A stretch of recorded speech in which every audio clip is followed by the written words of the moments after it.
Hi, Steve. How are you? I'm good, thanks. How are you? Good, good. So I'm really excited, as I mentioned to you in my email to you. I'm really excited because your business is based in my old, stomping grounds, and right here in the beautiful Miramichi. So why don't you tell us a little bit about your business, what it's called, and where it's located? Sure, absolutely. My business's official name is SP, First Nations Outdoor Tours. I had that registered with the province and the government registry back last winter in 2019. But I created this idea of a business 2 or 3 years ago, and I started on Facebook and on Instagram creating this idea around this idea of First Nations tourism. So that's what I'm using on Facebook and on Instagram. It's called First Nations Tourism. And Okay. First Nations Tourism is an Indigenous owned business. It's owned by myself and my wife and I run it. So there's two of us, and we have children and grandchildren that are involved in the business as well from time to time. But basically, the business is somewhat like of a retirement plan for us. I'm nearing the age where I'm getting close to retirement, maybe another 7, 8 years. In my current job as an employment training officer. So I was looking at what I could do maybe to transition from my career over into something that I would find some value in it, right? Something that from my past that I enjoy doing, that maybe I could make a few dollars doing it.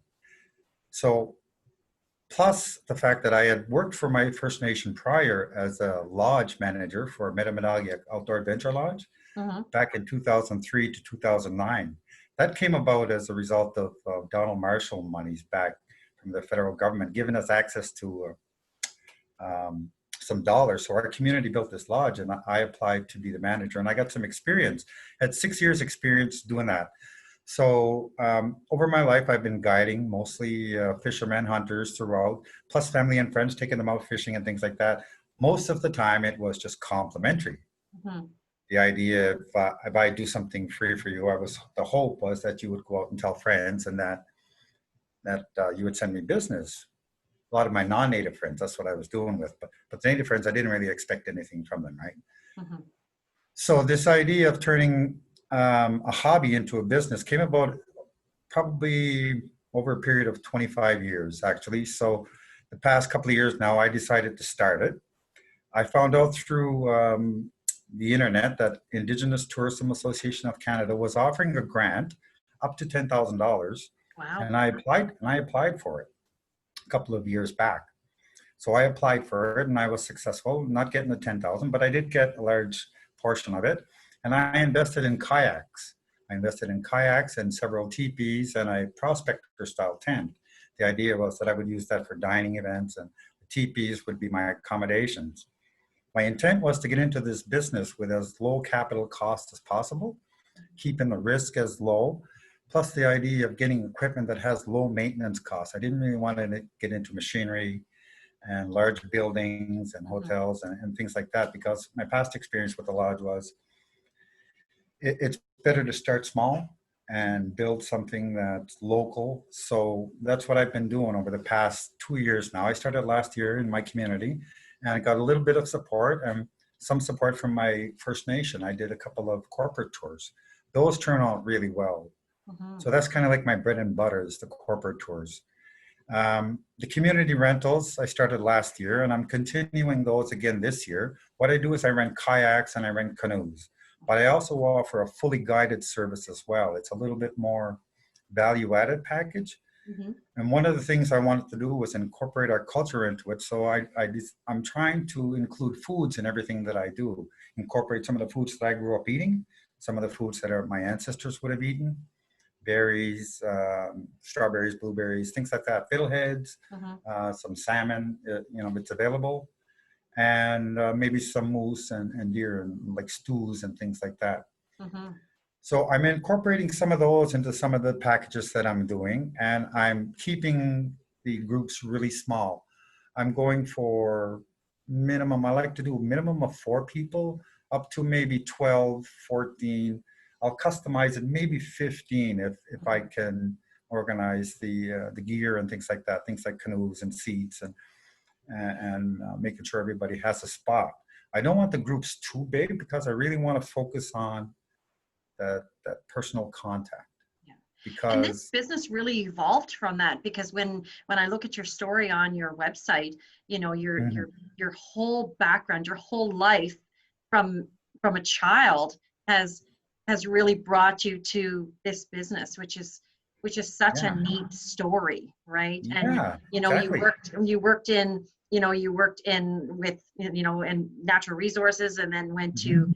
you know, to be a manager at the lodge, and you're Mhm. just, it's just a really well-rounded story, to Thank be you. tell too, and it just really shows. And a lot of times that's what happens when people will look for something to do in their retirement. Mhm. But it sounds to me that you've really, you know, you've used everything that you've learned from as a child, and being around the Absolutely. river, and being in your community, you know, to Yeah, build. So watching my dad be patient and the things that he did to provide for our family, right? It teaches you a work ethic. So I yeah, want to do like he did, absolutely. provide and for and our and families. to reach back, right? And you know, you know, because I know your community well, and know your family, you know, I can see that would be instilled right in the work that you do. So Hmm.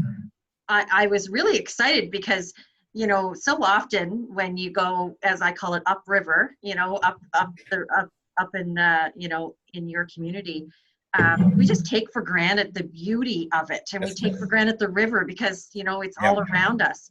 And Absolutely. so you're creating some great experiences. So are you seeing a lot of people from come from away to take part in these experiences that might not know anything about First Nation communities? So far, our reach has been out into the Rexton, Rishabakto area. Okay. Well, due to COVID and things like that, we were planning on expanding our marketing this year to include international visitors, right, and more Americans. But unfortunately, that's not going to happen, I don't think. Mhm. And so we're really more focused on locals here within probably a 60-kilometer region right now. Mhm. But I do want to expand out into further. Like I do want to reach out to the entire province. It's a challenge, right? It's a challenge on how you reach out and who you market it to. So I really want to be specific on who I market my product to, because I know there's a market. There's a market out there for what we offer. Absolutely. And again, it's that offering them that experience. So you have quite a, you know, you have several packages. Mhm. What's your most popular package right now? Right now, it's a basic kayak canoe rental. Mhm. Getting a lot of support from local communities within my area. Mhm. But the fun one that we do as a group, because we go out with them, is the corporate, and we call it Salmon and Berries Tour right now. Okay. So we take out a group of people. We start off, we'd like to introduce them to the Metabanagi Heritage Park. Mhm. So part of their admission price includes a 30 to 45-minute tour of the Metabanagi Heritage Park. It's Okay. included in the cost of their package. So I'd like for guests to experience the park first before they come out on the river. So Mhm. it gives them a sense of background as to who we are, who we were, Mhm. several centuries ago, hundreds of years ago. We're not the same as we were back then. Like our culture has adapted and we've changed. We've adapted, right? So, but I want people to see who our ancestors were and where we come from and why this place is so special where we are, because this is a very special place, this Metabanagi area.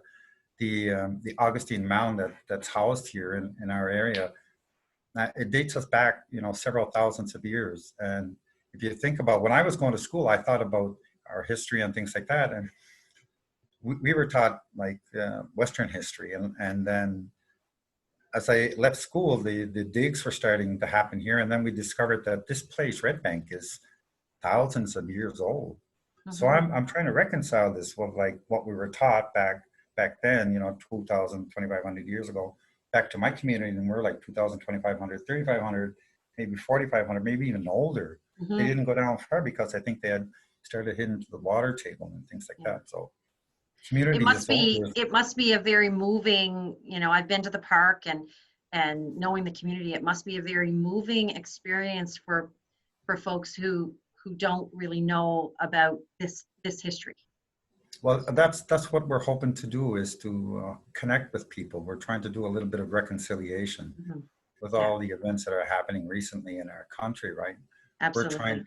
We're trying to create a bridge of relationship building with this business. We want to show people another side that they often don't see. Absolutely. From our culture. Yeah. And kudos to you for doing that. I think it's wonderful. So you offer the corporate retreats, and you say right now those are the ones that are taking off. Do you have a favorite? Do you have a favorite that when you know, you do anything? What's your favorite? My favorite is the Salmon and Berries tour. Oh, it is. It's really interactive. I get the guests involved in it as much as I can, rather than having them be back in static and just looking and watching with their hands on their hips and behind the back. I don't want guests to be like that. I want them to be actively involved. So we've created a plan where we get guests involved. We use food safety gloves. We have masks for our guests for close contact. All our gear is cleaned and disinfected and washed after each use. So we're trying to follow the COVID safety guidelines for public as well. Yeah. But we're also trying to have it as interactive as possible and safe for myself, my staff, and the guests. Right. The Salmon and Berries tour definitely is. And I'm glad you touched on that, because you know we can't not mention, you know, the impact that COVID has had on so many businesses, but also businesses like yours where you are interacting and you're in kayaks and canoes with people, or you're taking them through, you know, parks. You know, the tourism industry has taken a hit, and I'm sure that you had bigger plans for the summer, but you're still operating based on, you know, what you can do. Yeah. In an ironic way, it's almost helped us in a sense, because it's kept people home, and it kept us isolated for so long that when the river started opening up, and then we had that nice warm spell during May, June, it got people itching to go outside. And one of the things that we were allowed to do was to go out and enjoy rivers and waters and things like that. So my business was kind of well suited in a sense to capture some of those people that were wanting to experience an outdoor adventure. Yeah, because that's what they tell us to do, go out and get the fresh air, right? Absolutely, yeah. So that's right. So how can people contact you? So you have a Facebook page, you have your website, and what can they expect, you know, when they first contact you to book a tour? What can they expect? Okay. There's a couple of ways to contact me. There's my cell, my phone number, and I also use an email. It's firstnationstourism@gmail.com. I also have my website, spfirstnationsoutdoortours.com. I'm looking to change that and upgrade it in the future. As of now, I'm going to use it. It was an early attempt to get started. So I'm looking to add some digital upgrades, photography to some of my imagery, and I want to incorporate that into my website and make it look really nice and respect the culture that of who we are. So I find some of these copy and click websites that you can build your own, that they're not really what I'm looking for, but it was something to start with, basically. So I started with that.